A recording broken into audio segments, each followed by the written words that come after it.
Hi. First of all congratulations for clicking, क्योंकि ये इस बुक का समरी वीडियो नहीं है। ये इस बुक का एक्सप्लेनेशन वीडियो है। मतलब हम पूरी बुक के हर एक पेज को समझने की कोशिश करेंगे। मेरा नाम है सरशार सैयद और मैं कोई गुरु नहीं हूँ। Basically I am not an investor, not a stock broker. I am basically a nobody when it comes to finance. मैंने इस बुक को सिर्फ इसलिए समझा क्योंकि मुझे ये बुक समझनी थी और इसीलिए मैं एक टीचर हूँ तो मैं इसे समझा भी सकता हूँ, इसलिए मैंने ये वीडियो बनाया। इसमें एक और चीज़, किसी भी चीज़ को अगर यूज़ करना है, संभालना है, तो उसके लिए उसे समझना ज़रूरी है। तो अगर आपने इस वीडियो पे ये सोच के क्लिक किया है कि ये बुक आपको अमीर बना देगी, बिल्कुल बनाएगी, लेकिन इसके अंदर कोई भी ट्रेडिंग स्ट्रैटेजी नहीं है कि आप एक शॉर्टकट लगाएंगे या आपको पैसा ऐसा इन्वेस्ट करना है, वो इस किताब के अंदर नहीं लिखा। इस किताब के अंदर ये चीज़ें लिखी है कि पैसे के बारे में सोचना कैसे है। अब ये किन के लिए बहुत ज़्यादा ज़रूरी है? नॉर्मली हर इंसान के लिए नेसेसरी है, लेकिन वो लोग जो पैसे को सँभाल नहीं पाते या उन्हें नहीं समझ में आ रहा है कि पैसे के बारे में कैसे सोचा जाए, उनके लिए बुक कंपल्सरी है। तो अगर आपने ये सोच के क्लिक किया था कि for example think and grow rich जैसी कोई बुक होगी या कोई ऐसी बुक होगी जो बिज़नेस के राज़ बता देगी, तो ये बुक उनमें से नहीं है, आप क्लिक ऑफ कर सकते हैं, ठीक है? तो होगा ये कि हर एक दिन के लिए एक चैप्टर है। तो पहला चैप्टर है इंट्रोडक्शन, तो उसका 1 घंटा आएगा। उसके बाद में जैसे-जैसे हर एक चैप्टर है, तो उसके हिसाब से हम लोग हाफ एन आवर से लेके 1 आवर के बीच में 1 घंटे का 1 लेक्चर रहेगा हर एक चैप्टर के ऊपर, और ऐसा करते-करते हम लोग पूरी बुक खत्म कर देंगे। ये चैप्टर रोज़ सुबह 9 बजे अपलोड होंगे।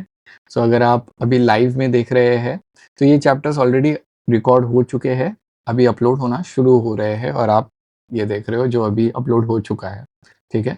सो I really hope that this books make you think correctly about money और आपका सफ़र अच्छा रहे। Thank you.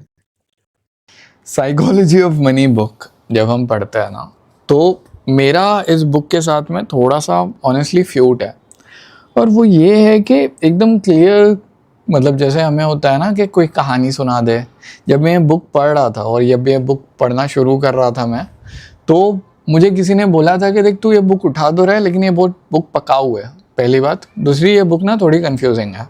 So for example अगर आप अंदर देखोगे, बहुत सारे मॉडल्स तो नहीं बोलूँगा, नंबर्स बताए हुए, न्यूमेरिकल एग्जांपल दिए हुए कि अगर तुम इतना करोगे तो इतना पैसा आएगा और वो सब। तो मुझे किसी ने बोला था कि तू मतलब you don't like finance, that is why you left CA, तो तू ये बुक क्यों कर रहा है? And I agree with that, मना नहीं कर रहा।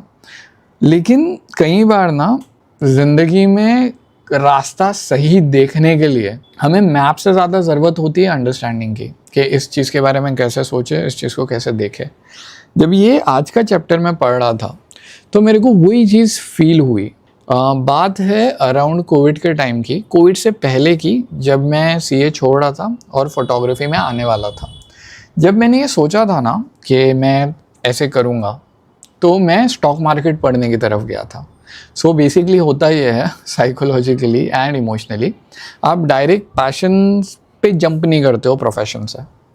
पहले आप प्रोफेशन में खुद को खींचने की कोशिश करते हो। तो अगर कोई आईएएस कर रहा है, आईपीएस कर रहा है और उसको समझ लो नहीं जम रहा, तो वो डायरेक्टली तुमको ये नहीं बोलेगा कि उसको डांसर बनना है। वो पहले कोशिश करेगा कि मैं अकाउंटिंग में लग जाऊँ या मैं किसी और चीज़ में लग जाऊँ। थोड़ा सेफ करके फिर जब नहीं समझ में आता तो इंसान कैसे भी करके जंप करता है। That is what I experienced in my life. तो जब मैं सीए से जंप कर रहा था आर्ट की तरफ, तो बीच में एक फेज़ था जहाँ पे मैंने स्टॉक मार्केट पढ़ा था। मैंने स्टॉक मार्केट में कुछ इतने अच्छे इन्वेस्टमेंट नहीं किए, मुझे मार्केटिंग आती भी नहीं और मैं उसमें हूँ भी नहीं, लेकिन वो जो फेज़ था उसमें मैं स्टॉक मार्केट को पढ़ने की कोशिश कर रहा था। तो अभी ज़िंदगी में सबको बहुत अच्छे लोग मिलते हैं, तो मुझे कुछ लोग थे जिन्होंने उस टाइम पे स्टॉक मार्केट के बारे में समझाया था। एक दोस्त है जो वो टाइम पे इन्वेस्ट करता था और उसके अच्छे खासे इन्वेस्टमेंट थे, तो मेरे साथ बाकायदा बैठा 1 घंटा, मेरे को पूरा समझाया, देख ये होता है, ऐसे होता है। एक दूसरा दोस्त था जो स्टॉक मार्केट में वो टाइम काम कर रहा था, तो मैंने उसे कॉल पे कम से कम 6-7 बार 1-1 घंटे के कॉल किए थे, ये समझने के लिए क्या होता है क्या नहीं होता है। मैं बेसिकली पैटर्न्स बनाता था। तो मैं क्या करता था, जो अपना स्टॉक मार्केट का पूरा चार्ट होता ना, चार्ट बनाता था, देखता था स्टॉक कितना ऊपर गया है, कितना नीचे गया है, उसको सर्कल करता था। क्योंकि स्टॉक मार्केट में ऐसा बोला जाता है कि बहुत सारे लोग वैसे ही पढ़ाई करते हैं। प्रॉब्लम ये है कि जब मैं ये कर रहा था, तब कोविड की लहर चल रही थी। एक चीज़ जो आपको ध्यान में रखनी पड़ेगी, और ये अगर कोई भी स्टॉक मार्केट के बारे में पढ़ाई करने वाला है या उसी जोन में चलने वाला है, तो ये ध्यान में रखना। और जो ये आज बोल रहा है कि स्टॉक मार्केट ना साइकोलॉजी है। साइकोलॉजी किस चीज़ की है? फॉर एग्ज़ाम्पल, अभी ये यूट्यूब चैनल चल रहा है।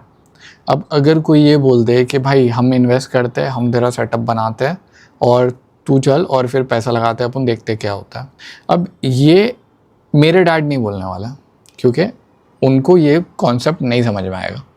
ये शायद मेरा कोई दोस्त बोले, ये मेरे कोई अंकल बोले, बहुत फ़र्क है लोगों के सोचने में। अब मुझे हटा दो इस एग्जाम्पल से और मेरी जगह किसी बिज़नेस को रखो। तो बिज़नेस के बारे में आप जैसे सोचते हैं, जो चीज़ें समझते हैं कि ये बिज़नेस सोप पर जाने वाला है, ये तो नीचे जाने वाला है, इस हिसाब से डिसाइड होता है कि पैसा कहाँ पे आप लगाएंगे, कितने लोग पैसा लगाएंगे और कितने लोग उसमें खर्च करके उस कंपनी को बढ़ाएंगे या गिराएंगे। ये जो सोच है ना, ये पढ़नी होती है, पैटर्न्स नहीं। लेकिन और ये मैं एकदम जर्नल बात बोल रहा हूँ, ठीक है, क्योंकि जो फाइनेंशियल ट्रेडर होते हैं, जो पैटर्न पढ़ के जिन्होंने करोड़ों रुपया बनाए हुए, वो लोग बहुत ज़्यादा प्रोफेशनल होते हैं। मैं उस लेवल पे नहीं गया तो मैं उनकी बात नहीं कर रहा हूँ। लेकिन एक नया नवेला इंसान जो ये बुक पढ़ के थोड़ा सा पैसा कमाने की कोशिश कर रहा है, समझने की कोशिश कर रहा है, शायद ये एडवाइस उस पर अप्लाई होगी कि जब आप स्टॉक मार्केट या कोई भी मार्केट पढ़ने जा रहे हो ना, तो हिस्ट्री देख के मत जाओ। अब जो पैटर्न हम देखते थे कि स्टॉक मार्केट में स्टॉक इतना गिरा है, फिर ऊपर उठा है, फिर ये हुआ है, फिर वो हुआ है, पहले ऐसा हुआ था तो अभी भी ऐसा होगा, वो गलत है। क्योंकि मेरे को ये बहुत बड़ी प्रॉब्लम आई थी। मैं क्या करता था, मैं मतलब जैसे अभी बुक्स पढ़ रहा हूँ ना, वैसे मैंने वो टाइम पे चार्ट्स पढ़े थे। तो मैं क्या करता था, मैंने कुछ 15-20 ऑफिस में प्रिंट निकाले थे सारे स्टॉक मार्केट के चार्ट के। ये डिश टीवी का चार्ट ये है, पिछले पहले 1 महीने का, फिर 6 महीने का, फिर पिछले 1 साल का, फिर किसी और कंपनी का चार्ट ये है, ऐसे ऐसे टाइम का। ये पूरे के पूरे मैंने प्रिंट निकाले थे और प्रिंट लेके आया था। वो प्रिंट अभी भी मेरे पास कहीं पड़े होंगे। और फिर उन पर मार्किंग करता था कि ये इधर उठा था तो ये क्यों उठा था, तो किसी ने कोई न्यूज़ आ गई थी उसके लिए उठा था, कोई गिरा था तो क्यों गिरा था, इसलिए गिरा था। और 70% ऑफ द केसेस में कोई आंसर मिला ही नहीं कि ये क्यों उठा था या ये क्यों गिरा था। अब वहाँ पे मैं फ्रस्ट्रेट होता था, क्योंकि मैं देखता था कि पहले ऐसा कुछ पैटर्न था, उसको मैं फॉलो करता था आने वाली चीज़ों में कि अभी ये हो रहा है, इस पर पैसा लगाते ये उठेगा। कभी नहीं हुआ। पैसा मेरे को मतलब उसकी अंडरस्टैंडिंग थी, तो मैंने पैसा ज़्यादा लगाया ही नहीं था, मैं बहुत कम पैसा लगाता था। लेकिन आप ऐसा सोचते हो ना कि मैं क्या करता हूँ, मेरे पास 2000 है, मैं स्टॉक मार्केट में डाल देता हूँ, ये 2000 जब 10,000 बन जाएंगे तब अपन ये 10,000 में और थोड़ा पैसा डाल के, क्योंकि अब अपने को समझ में आ जाएगा खेलना कैसे, वैसा वैसा करके जाएंगे। और ये आपने सुना भी होगा, बहुत सारे ट्रेडर बोलते हैं कि एकदम छोटे से शुरुआत करो, जो सही है। उनकी सारी एडवाइसेस उनकी जगहों पे एकदम सही होगी। मेरे साथ ये हुआ था कि उसके अंदर प्रॉफिट कहीं पे हुआ, क्यों हुआ, कैसे हुआ, क्या पता। कहीं पे लॉस हुआ, क्यों हुआ, क्या हुआ, कैसे पता। लेकिन बात यह है कि फ्रस्ट्रेशन बहुत ज़्यादा हुई थी। और शायद ये किताब अगर कुछ और करे ना करे, तो ये आपकी फ्रस्ट्रेशन को थोड़ी देर रोक ले, उतनी ही हमारी दुआ है। तो यहाँ पे अभी इस कॉन्सेप्ट को ज़रा डिटेल में समझना। यहाँ पे सबसे पहले तो हिस्ट्री क्या बोलती है। इन्होंने जो सबसे पहला कॉन्सेप्ट दिया है ना, वो ये है कि हिस्ट्री है स्टडी चेंज की। पहले इतना ही पढ़ो। स्टडी किस चीज़ की है? हिस्ट्री क्या है? चेंज की स्टडी है। कैसे चेंज की स्टडी है? समझ लीजिए कि अभी आपने 2+2 किया है तो कितना आएगा? 4। अब तुम 2 कार प्लस 2 कार करो, 2 किताबें प्लस 2 किताबें करो, 2 लैपटॉप प्लस 2 लैपटॉप करो, 2 GB प्लस 2 GB बनाओ तो 4 GB की पेन ड्राइव बनेंगी। ये हम क्यों इससे अग्री कर रहे हैं? क्योंकि पूरी ज़िंदगी में हमने ये हिस्ट्री में, कहानियों में देखा है। अगर आप कोई भी हार्ड साइंसेस लें जो एकदम उसूलों पे चलती है, फिर भले वो मैथ्स हो गया, साइंस हो गया, इवन आप जियोलॉजी ले लें कि भैया पिछली बार में अर्थ में ऐसे चेंजेस आए थे तो ये हुआ था, फिर अर्थ में कुछ और चेंजेस आए थे तो ये हुआ था, इसके लिए वजह से हम बोल सकते हैं कि अभी ग्लोबल वार्मिंग आ जाएगी, या यहाँ पे एक ढलान गिरने वाली है, या ये ब्रिज टूट के गिर सकता है। क्योंकि उनके कैलकुलेशन उतने ज़्यादा सटीक, उतने ज़्यादा स्पेसिफिक होते हैं। एक्सेप्ट कर लिया। लेकिन एक साइंटिस्ट है by the name of Richard Feynman, उन्होंने ये बोला था कि पता है साइंस में कैलकुलेशन करना इतना आसान क्यों है? साइंस में कैलकुलेशन करना इसलिए आसान है क्योंकि प्रोटॉन्स की फीलिंग्स नहीं होती। ऐसा सोचो कि हाइड्रोजन एटम ऑक्सीजन एटम के साथ मर्ज होता है तो पानी बनता है। किसी दिन हाइड्रोजन एटम ऑक्सीजन एटम से रूठ गया तो पानी ही नहीं बना, ऐसा नहीं होता ना। पर क्या ऐसा हो सकता है कि आप टाटा में इन्वेस्ट करने वाले थे लेकिन रतन टाटा की कोई बात आपको बुरी लग गई, आपने इन्वेस्ट ही नहीं किया है? बिल्कुल हो सकता है। तो ये जो हार्ड साइंसेस है ना, यहाँ पे वो सेंटेंस बराबर एप्लीकेबल है कि हिस्ट्री एक बेसिकली उनके लिए एक गाइड होती है, लेकिन फाइनेंस में ऐसा नहीं होता। फाइनेंस में हिस्ट्री को आप गाइड की तरह नहीं ले सकते। पहले कोई पैटर्न हुआ था, उसकी वजह से अभी भी कोई पैटर्न काम करेगा, ऐसा कोई कंपल्शन नहीं है। हाँ, एक कंपस की तरह लो कि अगर फॉर एग्जांपल ट्रंप ने कुछ बोल दिया, ट्रंप की स्पीच होने वाली है, सारे इन्वेस्टर पहले ही डरे हुए कि भाई पता नहीं क्या बोलेगा, हमारे शेयर गिर जाएंगे। ये अंडरस्टैंडिंग लेके आप बिल्कुल चल सकते हैं और इस अंडरस्टैंडिंग के हिसाब से आप काम भी कर सकते हैं।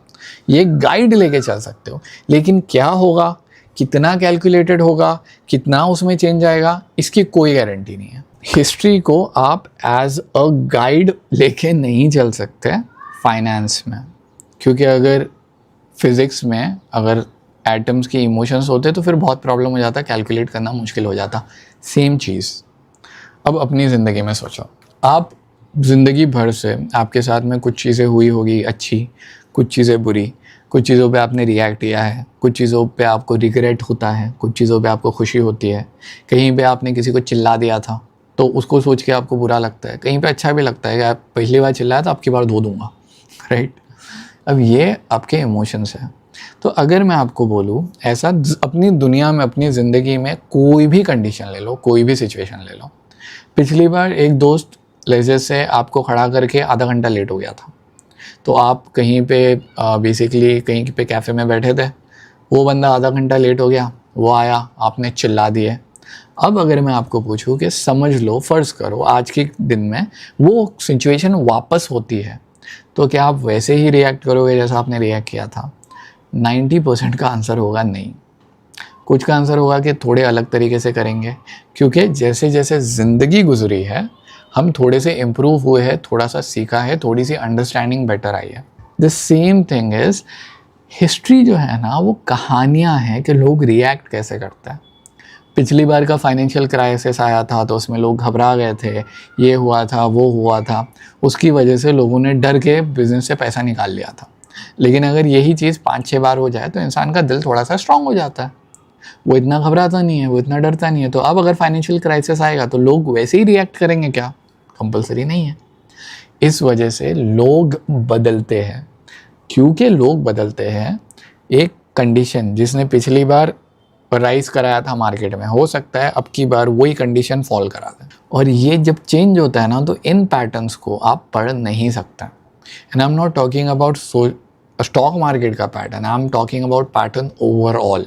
एक चीज़ हमेशा याद रखना कि जैसे साइंस के अंदर रूल्स होते हैं, तो इकोनॉमी का एक कॉर्नर स्टोन है जिसको बेसिकली आप भान के रख सकते हो। ऐसी बात है कि चीज़ें ओवर टाइम चेंज होती ही होती है, और ये चीज़ एप्लीकेबल है स्टॉक मार्केट में या पैसे के मामले में। तो स्टॉक मार्केट में बहुत ज़्यादा बोल रहा हूँ क्योंकि मेरा एक्सपीरियंस स्टॉक मार्केट से आता है। ओवरऑल पैटर्न का मतलब है इन जनरल पैटर्न। समझाता हूँ। एक क्वेश्चन आया है कि ओवरऑल पैटर्न क्या होता है। स्टॉक मार्केट छोड़ दो, यहाँ पे ना मेरे घर से थोड़े दूर एक मॉल है।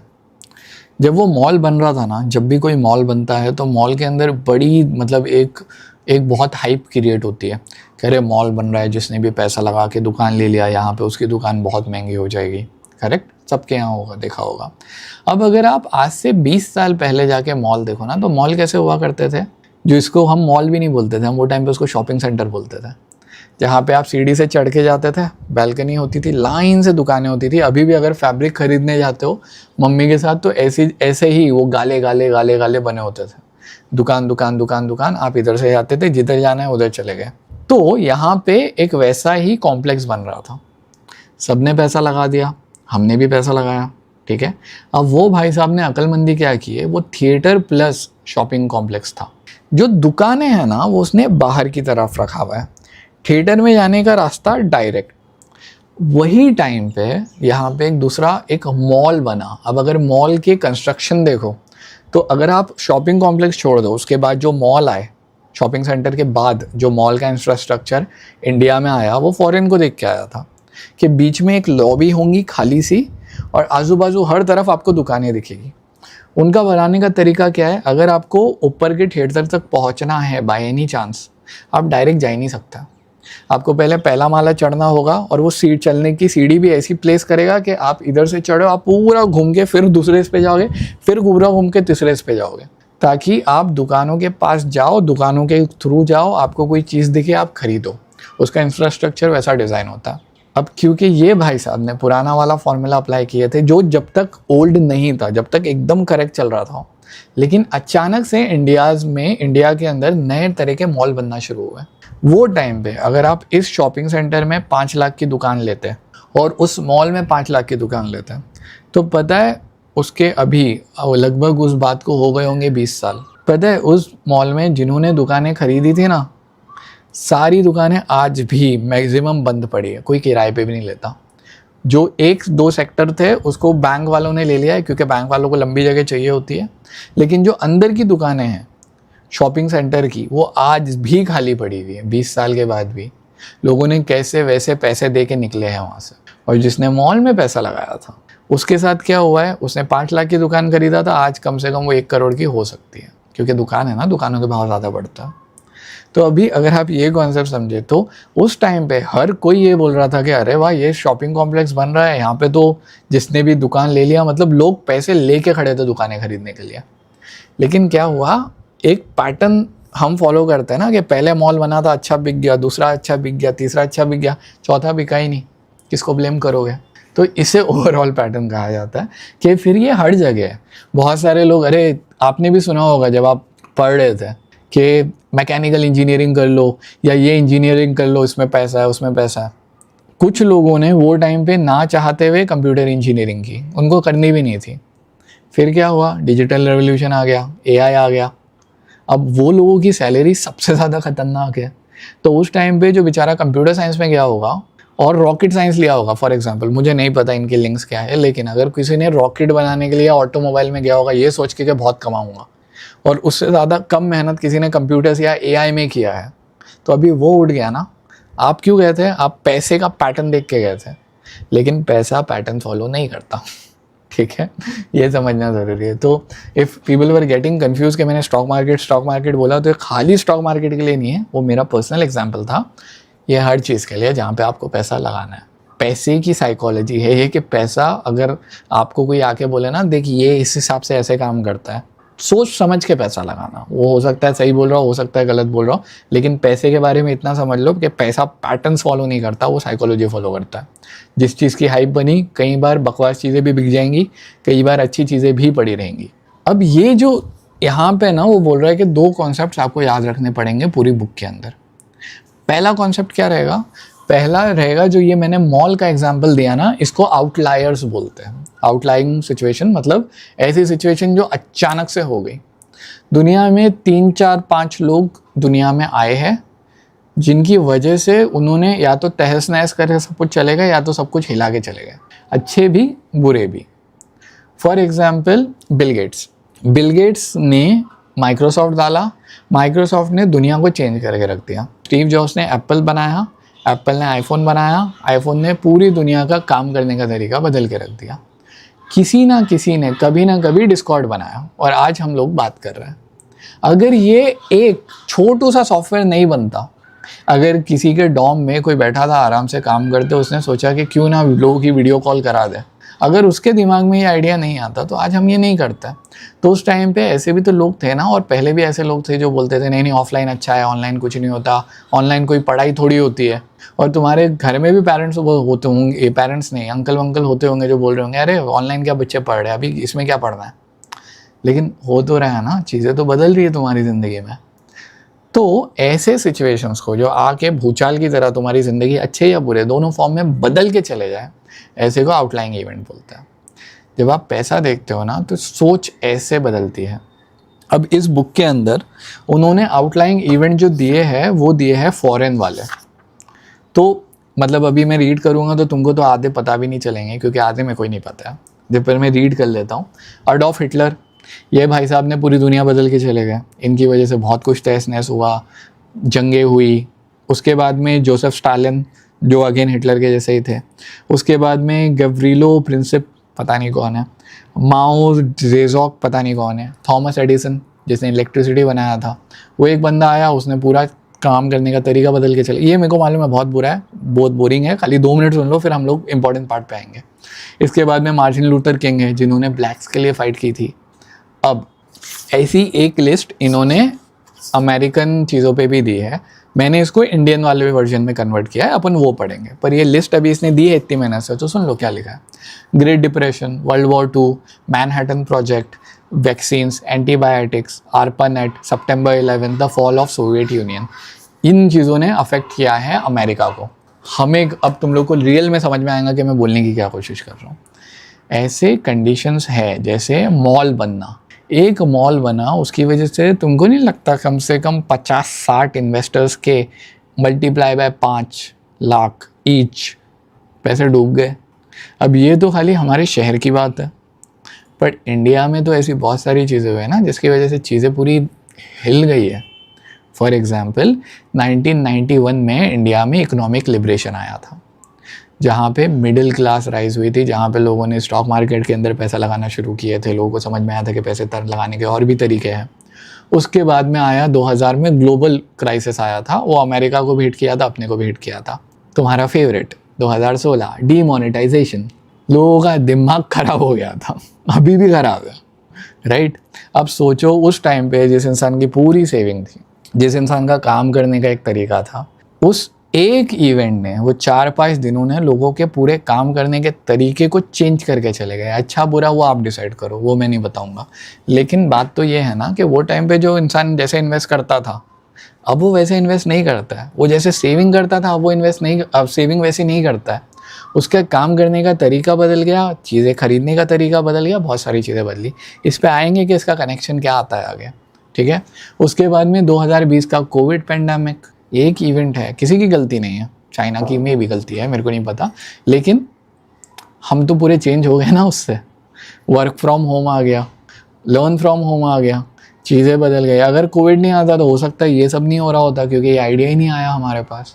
लेकिन क्योंकि ये हो रहा है, अब लोग अलग तरीके से वर्क फ्रॉम होम को, डिजिटल ऑफिसेस को, पहले अगर आप ऐसा बोलते कि मैं लेक्चर लेता हूँ या मैं पढ़ाना छोड़ दो, मैं काम करता हूँ, कोई भी आपसे पूछता आपका ऑफिस किधर है, और आप अगर गलती से बोल देते ना मेरा ऑफिस नहीं है, तो सामने वाला आपको गिनता भी नहीं। अभी काफ़ी महंगे प्रोजेक्ट चल रहा है ऑनलाइन, खाली ऑनलाइन। लोग वी वर्क पे स्पेस ले लेते हैं, रेंट कर लेते हैं, 1-2 दिन मिल लेते हैं, और वो लोग लाखों रुपए कमा रहे हैं।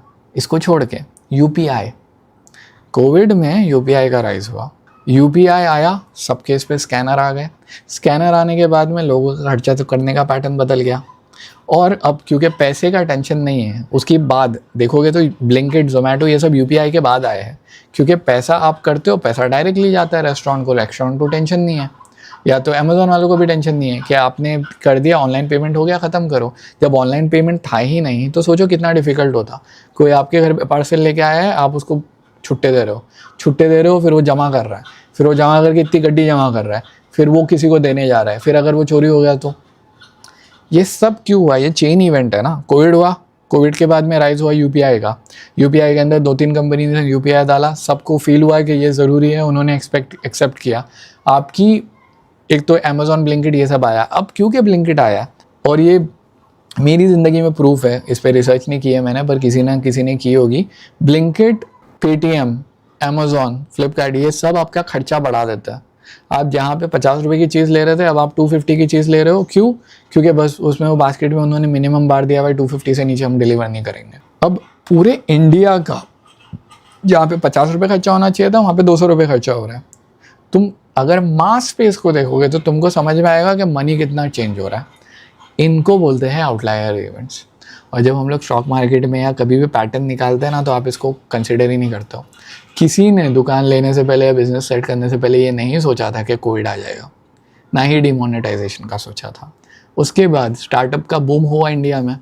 अगर यहाँ तक का एक्सप्लेनेशन आपको अच्छा लग रहा है, तो इस बुक को उठाने के बाद में जो बुक हम समझा रहे हैं अभी, करंटली गूगल मीट के ऊपर हमारे ग्रुप में व्हाट्सएप के जो कम्प्लीटली फ्री है वो है ये still like an artist. So अगर आपको ये बुक समझनी थी, so all you have to do is basically join the group, और वहाँ पे आपको गूगल मीट की लिंक आ जाया करेगी, आप वहाँ पे कनेक्ट होके लाइव सेशन में आके, और वो ना स्ट्रीम होता है ना बेसिकली कहीं और जाता है, तो it is basically a very compact setting where आप क्वेश्चन पूछ सकते हो, डिस्कशन कर सकते हो, अपनी अंडरस्टैंडिंग बढ़ा सकते हो। और इस बुक के लिए particularly because I come from arts, by the way I am a teacher of photography, graphic designing and illustration, I am from mass communication and I am a teacher. मैं पिछले 2 साल से पढ़ा रहा हूँ, उसके पहले ग्राफिक डिज़ाइनर था, उसके पहले फोटोग्राफर था। तो आई बिलीव इस बुक को मैं थोड़ा ज़्यादा बेहतर तरीके से समझा सकता हूँ। अगर आपको ज्वाइन होना है तो बिल्कुल आ जाइए लिंक पे क्लिक करके। ये हमारी व्हाट्सएप की कम्युनिटी है, ऐसे ही कम्युनिटी डिस्कॉर्ड पे भी है। और अगर अच्छा लगे अभी तक ये वीडियो तो प्लीज़ सब्सक्राइब कर देना यार, और साथ में शेयर कर दो क्योंकि वो बहुत ज़्यादा ज़रूरी है। ऑल्सो अगर कोई भी डाउट आता है आप कमेंट में पूछ सकते हैं, मैं कमेंट में रिप्लाई कर दूंगा, ठीक है। अभी और एक छोटा सा, मतलब इस पे थोड़ा डिबेट है मेरे खुद के दिमाग में, पर फिर भी मैं बोल देता हूँ, गलत होगा तो सुन लेना खाली, ठीक है। शार्क टैंक आया, लोगों को समझ में आया कि भैया पैसा ऐसे भी इन्वेस्ट किया जा सकता है। कंपनीज और लोगों को, पूरे इंडिया को एक फाइनेंशियल अंडरस्टैंडिंग मिली कि अच्छा ये स्टॉक होता है, ये इक्विटी होता है, ये डेट होता है, पैसे को ऐसे इवैल्यूएट करते हैं, ऐसे डील करता है। इससे पहले ये अंडरस्टैंडिंग हमारे यहाँ पे नहीं थी। शार्क टैंक कब से एग्जिस्ट करता है आउटसाइड इंडिया, लेकिन हमने कभी नहीं पढ़ा था। अभी वो डिस्कशंस होने लग गए और लोगों को समझ में आया कि अपन भी बिजनेस शुरू कर सकते हैं, क्योंकि वो रोज़ नए नए एग्जाम्पल देख रहे हैं। अब लोग जॉब क्विट कर रहे हैं बिजनेस स्टार्ट करने के लिए। अब ये जो इवेंट्स है ना, ये आज से पहले हिस्ट्री में कभी नहीं हुए थे। तो अगर आप पूरी दुनिया के भी पैटर्न पढ़ लो, ये हुआ ही नहीं है, ये अभी नया होगा। तो there will be surprises in the financial market always, and you will have to adapt with it. So if you use history as a guide कि ठीक है 2+2+2 6 होता है, आगे जाके आपको लाइफ बोलेगी नहीं 2 का वैल्यू बढ़ गया है, 2+2+2 11 होता है, जाओ क्या कर लोगे। So that is what the first thing that we have to understand. So the entire operations changed. अब यहाँ पे कुछ लिखा है, मैं पढ़ लेता हूँ। Technology is hard to predict because अगर बिल गेट्स मर गए होते पोलियो से, if John Strachey got cranky and gave up on his quest to find vaccine, जिन्होंने वैक्सीन निकाला था, अगर वो वैक्सीन नहीं निकाल पाता तो फिर जो हमारी दुनिया की दिशा है वो तो उस तरीके से निकलती ही नहीं ना, कुछ और हो रहा होता। Those record setting event had no precedent. कोई प्रेसिडेंट नहीं था कि ये ऐसा ही होगा।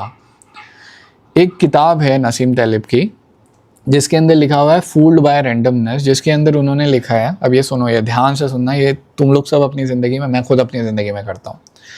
इजिप्ट के अंदर ना पहले जो अर्थक्वेक आया था, मतलब एक टाइम पे एक अर्थक्वेक आया था, उस अर्थक्वेक को उन्होंने एक इंडिकेशन लेके ऐसी मार्किंग की थी कि अगर ये नदी भरी तो इससे ज़्यादा नहीं भरेंगी। और ये तुमने अपने जब भी बीच पे जाते हो ना, तो बीच पे तुमको देखेगा पहले बीच है, फिर पत्थर रखे हुए, फिर एक दीवार है, उसके पीछे घर होता है, ताकि कभी बारिश का पानी आया तो भी इसको स्लैम करेगा, घर तक नहीं पहुँचेगा। ये हमारी मार्किंग है। तो उस हिसाब से उन लोगों ने इजिप्ट के अंदर जो नाइल करके दरिया नील बोलते हैं जिसको, नाइल रिवर है, उस पर मार्किंग की थी कि अगर वर्स्ट केस सिनेरियो भी हो गया तो इतना पानी आएगा। अब अर्थ को एक दूसरे टाइप का आ गया, और जब वो सुनामी आई तो पूरा सबको ख़त्म करके लेके गई, क्योंकि उन्होंने ऐसी चीज़ को प्रेडिक्ट करने की कोशिश किया जिसको आप प्रेडिक्ट ही नहीं कर सकते। ये बहुत बार स्टॉक मार्केट के अंदर होता है। लोग बोलते हैं अरे ऐसा कुछ नहीं होता, देख देख देख ये कर रहा है वो कर रहा है, अरे इतना टेंशन मत ले। इंसान ने पैसा लगाया, तुमको ऐसी हज़ारों कहानियाँ मिल जाएगी जहाँ पे इंसान ने सब अच्छा चल रहा था, उसको लगा बस काफ़ी है, मैं लगा देता हूँ, लगा दिया। ऐसी चीज़ आई जिसके बारे में आप सोच भी नहीं सकते थे। तो जब आप पैसे के बारे में सोचते हो ना, इस चीज़ को भी दिमाग में लेके चलो। That is what I believe the book is trying to say. अब एक और चीज़ सुनो, ये एनालिसिस का फेलियर नहीं है। अगर आप ये बोलोगे कि उन्होंने गलत एनालिसिस किया था तो आप गलत हो, उन्होंने सही एनालिसिस किया था, क्योंकि इसको छोड़ के वो कुछ और एनालाइज कर भी नहीं सकते। क्या कर लेगा वो, क्या सोचेगा, कहाँ से हवा से चीज़ें निकाल के लाएगा, कुछ नहीं एनालाइज कर सकता। उसको दिख रहा है कि बॉस ये हुआ था, इसकी वजह से इतना फ़र्क पड़ा था, तो मैं इससे थोड़ा 10% ऊपर लेके सेविंग करके चलता हूँ। It is not a failure of analysis, it is a failure of imagination. ऐसा बुक में लिखा हुआ है, मैं नहीं बोल रहा, बुक में लिखा हुआ है। इसके बाद आता है whenever we are surprise by something, even if we admit that we made a mistake, we say, oh, I'll never make that mistake again. But in fact, what you should learn when you make a mistake is that it happened because you did not anticipate something that is in the world very difficult to anticipate. ऐसा नहीं है कि आप ये बोल रहे हो कि मेरे से गलती हो गई, मैं अगली बार गलती नहीं करूँगा। बात ये है कि अगली बार भी ऐसी चीज़ें होगी जो आप एंटिसिपेट नहीं कर पाओगे। That's the correct lesson to learn from surprises, that the world is surprising. तो पैसे में कभी पैसा लगा दो अपना और कहीं कुछ ऐसा हो जाए, कोई आपदा आ जाए जैसे कोविड है, तो खुद को कोसते मत बैठना, क्योंकि आप कितना भी कर लो आप उसको असर्टेन नहीं कर सकते थे। ये समझना बहुत ज़रूरी है, क्योंकि आगे के आपके फाइनेंशियल डिसीजंस को चेंज करेगा। अब आगे आता है the correct lesson to learn from surprises it that the world is surprising, not that we should use past surprises as a guide to future boundaries, but we should use past surprises as an admission that we have no idea what will happen next. जो past में हुआ है ना, उसको ये ध्यान रखो कि पास्ट में जो हुआ था इसका मैं कैलकुलेशन कर सकता था क्या? नहीं।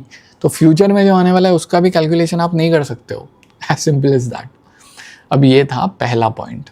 बोला था ना 2 पॉइंट है कि ज़िंदगी और दुनिया बहुत सरप्राइजिंग है। इसमें 2 पॉइंट आते हैं, 2 डेंजरस चीज़ें होती है। पहला क्या था कि ऐसे इवेंट्स आएंगे और फ्यूचर में तो लग रहा है बहुत सारे आएंगे जिस हिसाब से दुनिया चल रही है, जिनको आप एक्सपेक्ट नहीं कर सकते क्या होगा, क्यों होगा, कैसे होगा। ये पहला पॉइंट था। दूसरा पॉइंट आता है history can be a misleading guide to the future of economy and stock market because it doesn't account for structural change that are relevant in today's world. अब ये समझो क्या है। स्टॉक मार्केट जो है ना वो एक बहुत अनसीन गाइड आप उसको बोल सकते हो। स्टॉक मार्केट बोल रहा हूँ, सॉरी, फाइनेंसेस। अनसीन गाइड क्यों बोल रहा हूँ मैं? बिकॉज इसे हम अनप्रिडिक्टेबल क्यों बोल रहे हैं? क्योंकि बहुत सारी चीज़ें जो रियल लाइफ में होती है वो ओवर द टाइम चेंज होती है, जिनका आप एक्सपेक्टेशन भी नहीं लगा सकते।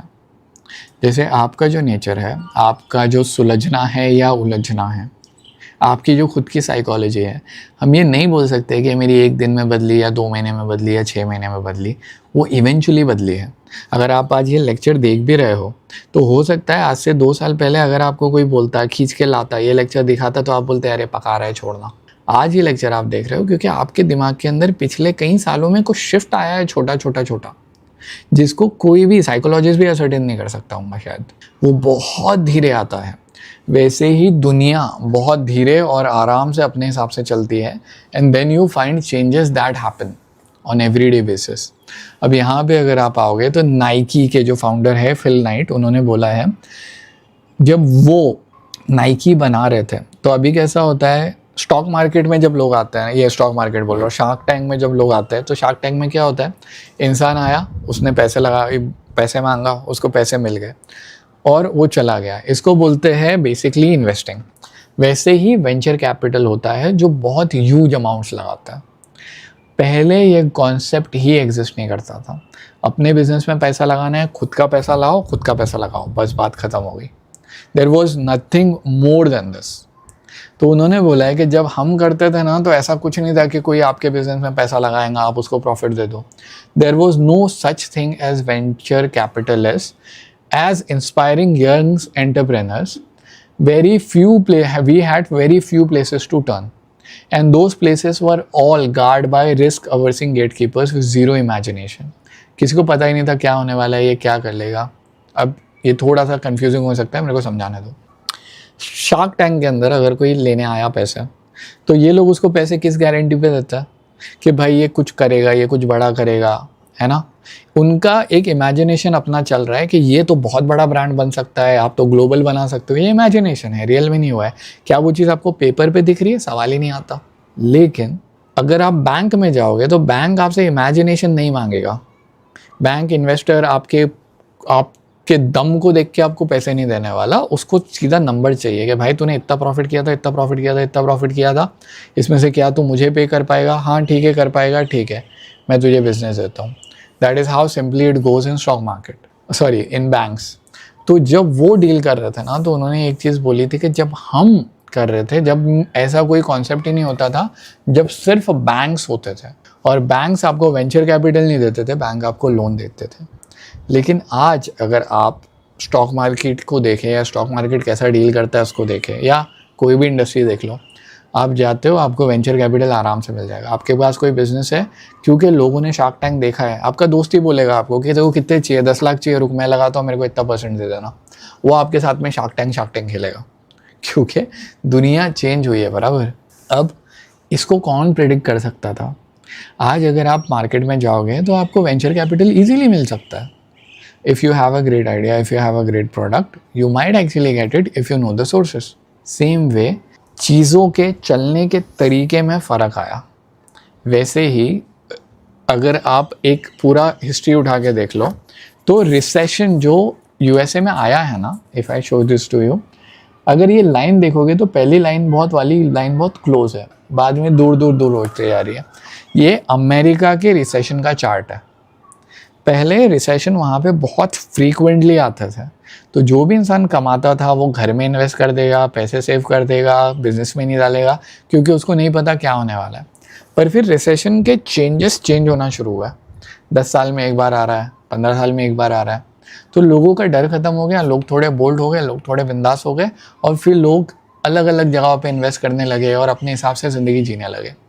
तो लोगों की जो साइकी में चेंज आया है, ये तो आपको पैटर्न में नहीं दिखेगा ना। जब आप पैटर्न देखोगे, कोई भी कंपनी का पैटर्न आप 50 साल के लिए देखोगे, दूसरी कंपनी हो सकता है कोई 150 साल से चल रही है, लेकिन ये सारी कंपनी स्टॉक मार्केट में कब आई, वो लिस्ट कब हुई, उनके कितने चार्ट्स अवेलेबल है, और ये क्या सबके लिए अवेलेबल है, तो ये पैटर्न को समझना थोड़ा मुश्किल हो जाता है। That is one thing. इसके साथ में एक और लास्ट कॉन्सेप्ट है, ठीक है। लास्ट कॉन्सेप्ट है एक किताब का जिसका नाम है द इंटेलिजेंट इन्वेस्टर। ये आई बिलीव बेंजामिन ग्राहम ने लिखी हुई है किताब, हाँ ग्राहम बराबर। तो इन्होंने ये एक पूरे फॉर्मूलेज बनाए थे इन्वेस्टर के लिए कि देखो भाई, अगर तुमको इन्वेस्ट करना है तो अगर तुम लोग जो भी यहाँ पे CA से है या जो भी यहाँ पे पढ़ाई कर रहे हैं ना, उन लोग को एक चीज़, हम लोग रेशोज़ पे बहुत ज़्यादा पढ़ते थे। P रेशो मतलब, अरे ये स्टॉक मार्केट, ये जब शार्क टैंक में नहीं आते उन लोग, तो उन लोग पूछते हैं आपका EBITDA कितना है, आपका ROI कितना है। तो ये सारे रेशोज़ होता है कि फॉर एग्ज़ाम्पल आप अगर महीने में 10,000 की सेल कर रहे हो, लेकिन आप कुछ भी कमा नहीं पा रहे हो, तो आपका प्रॉफिट 0 है, ठीक है। तो अगर आप उसमें से 10% प्रॉफिट कमा पा रहे हो, मतलब आपके घर में 1,000 रुपये आ रहा है, 10,000 की सेल करके बाकी सारे खर्चे वर्चे देके, तो ये आपका प्रॉफिट है। वैसे ही बहुत सारे रेशो होता है। तो इस बुक के अंदर ना उन्होंने बहुत सारे फॉर्मूलेज दिए हुए हैं, अंडरस्टैंडिंग दी हुई है, खाली फॉर्मूलेज नहीं है, काफ़ी अंडरस्टैंडिंग भी है। लेकिन बात यह है कि ऑथर ने और बाकी लोगों ने ये देखा कि जैसे जैसे वो किताब आगे बढ़ी, जैसे जैसे साल बढ़े, उनके सारे फॉर्मूले उन्होंने बार बार जब तक वो ओनर थे उन्होंने रिवाइज़ किए हुए, जब तक वो ऑथर जिंदा था उसने रिवाइज़ किया हुआ। क्योंकि उसका बोलना ये था कि पहला ये काम करता था, तो मैंने बोला था कि अगर इतना प्रॉफिट आ रहा है तो तुम्हारा बिजनेस अच्छा है। फिर अगले 2 साल में कुछ चेंज हुआ, अगले 2 साल में फिर कुछ चेंज हुआ, फिर कुछ चेंज हुआ, फिर कुछ चेंज हुआ। अभी वो ऑथर जा चुके हैं, वो बुक अभी भी वैसी ही है। अब लोग क्या करते हैं, वो बुक उठाते हैं, पढ़ते हैं, उसमें से पैटर्न समझते हैं, इन्वेस्ट करने जाते हैं, चीज़ें वैसी होती ही नहीं है। तो आपको कंप्लीट रिवीजन बार बार देखना पड़ेगा, क्योंकि कई बार, और ये मेरे साथ हुआ था अभी रिसेंटली, जब मैं यूट्यूब की स्टडी कर रहा था ना कि यूट्यूब पे कैसे, मतलब क्या करूँगा और यूट्यूब की सोशल मीडिया मार्केटिंग कैसे करूँगा, तो मैंने गलती से एक 4 साल पुरानी बुक उठा लिया था जब AI नहीं आया था। तो मैं पढ़ रहा हूँ, मुझे कुछ समझ में नहीं आ रहा है। मेरे फ्रेंड से मैंने बात किया तो उसने मेरे को बोला कि देख, ये जो इंडस्ट्री है ना, साल तो महीने तो छोड़ दे, ये हर हफ्ते बदलती है। और तुम लोगों ने भी देखा होगा, रील के अंदर हर दिन एक नया रील बनाने का ऐप आ रहा है, कोई अलग SEO आ रहा है। अभी तो इंस्टाग्राम ने अनाउंस कर दिया है कि भैया हम हैशटैग पे चल ही नहीं रहे, तो कुछ भी हैशटैग डालो उससे रीच नहीं आने वाली, रीच मतलब तुम्हारे कंटेंट से आएंगी। तो अब जिस इंसान ने हैशटैग पे इतना काम किया है, अब क्या करेगा? अगर वो पैटर्न के हिसाब से चल रहा था कि नहीं मार्कस ब्राउनली, या फॉर एग्जांपल किसी भी इंडियन यूट्यूबर का एग्जांपल ले लो, इसने हैशटैगिंग से बढ़ा है, अब वो मार्केट ही चेंज हो गया। वैसा ही मार्केट है फाइनेंस। तो जब आप अंदर आ रहे हो ना, तो सरप्राइजेस के लिए रेडी रहो, और कैसे रेडी रहोगे उसके बाद में उन्होंने आगे बुक में बताया है, लेकिन ये कॉन्सेप्ट दिमाग में डालना बहुत ज़रूरी है। फिर आप भले ही घर में इन्वेस्ट करो, कुछ चीज़ खरीदो, कोई बिज़नेस डालो, प्रॉपर्टी लो या स्टॉक मार्केट में जाओ, ये चीज़ ध्यान रखना कि जो पैटर्न्स आप देख के आए हो ज़रूरी नहीं है, क्या मैं बोल रहा हूँ नहीं होगा नहीं मुझे नहीं पता, लेकिन ज़रूरी नहीं है कि जिन पैटर्न्स को आप देख के आए थे उसी पैटर्न से आगे चीज़ें चलेगी। सो उम्मीद करता हूँ कि ये एक्सप्लेनेशन आपको पसंद आया होगा। अब इस बुक का अगला जो चैप्टर है वो हम कल कवर करेंगे। सी यू टुमारो। बाय।